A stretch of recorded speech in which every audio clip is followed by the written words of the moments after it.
Welcome to popular collection. நம்ம இன்னைக்கு பார்க்க போறோம் ஸ்லிங் பேக் ஐட்டம் பார்க்க போறோம். கேர்ள்ஸுக்கு தேவையான ஸ்லிங் பேக் நிறைய வந்திருக்கு மாடல்லாம் பாருங்க. ஓப்பன் ஃபிளாப் இந்த பாப்பா போட்டிருக்கு, நீட்டா இருக்கு பீஸ். இதே மாதிரி கலெக்ஷன் உங்களுக்கு அன்னை நிறைய காட்டுறேன் பாருங்க. இது small size flop sling bag. இதில் வந்து பெரிய மொபைல் வச்சுக்கலாம், நீட்டா இருக்கும். சின்ன பிள்ளைலேருந்து பெரிய பொண்கள் வரைக்கும் வச்சுக்கலாம். சூப்பராக இருக்கும் பீஸ்.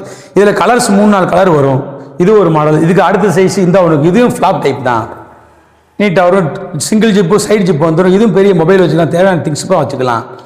நல்லா லென்த் அட்ஜஸ்ட்மெண்ட் இருக்கு, கூட்டிக்கலாம். இது பர் டைப்புன்னு சொல்லுவாங்க, அதாவது சின்ன கேர்ள்ஸ் வந்து விரும்பி எடுப்பாங்க. இதில் கலர்ஸ் நிறையா இருக்கு. உங்களுக்கு சிங்கிள் பீஸ் தான் காட்டுறேன் பாருங்க. ஒவ்வொரு மாடலாக காட்டுறேன் பாருங்க. ஒவ்வொன்றும் தனித்துவமாக இருக்கும். இது வந்து தனியாக பேங்கிள் கையில் கொடுத்துருப்பாங்க, கையில் மாட்டிக்கலாம் கேர்ள்ஸ் வந்து. இது இப்போ ட்ரெண்டிங்காக ஓடிக்கிட்டு இருக்கு. கலர்ஸ் வந்து 4 கலர் வரும். பிளாக் இருக்கு, இது பீச் கலர், கிரீன் கலர்னு சொல்லுவாங்க. நல்லா இருக்கும் பாருங்க. டைப்பு பேக்லையும் மாட்டிக்கலாம், கையிலையும் பிடிச்சிக்கலாம் நீங்க. இது ஒரு டைப்பு. இது கையில மட்டும் பிடிச்சிக்கலாம். டபுள் ஜிப்பு வந்துடும். அருமையா போய்கிட்டு இருக்கு.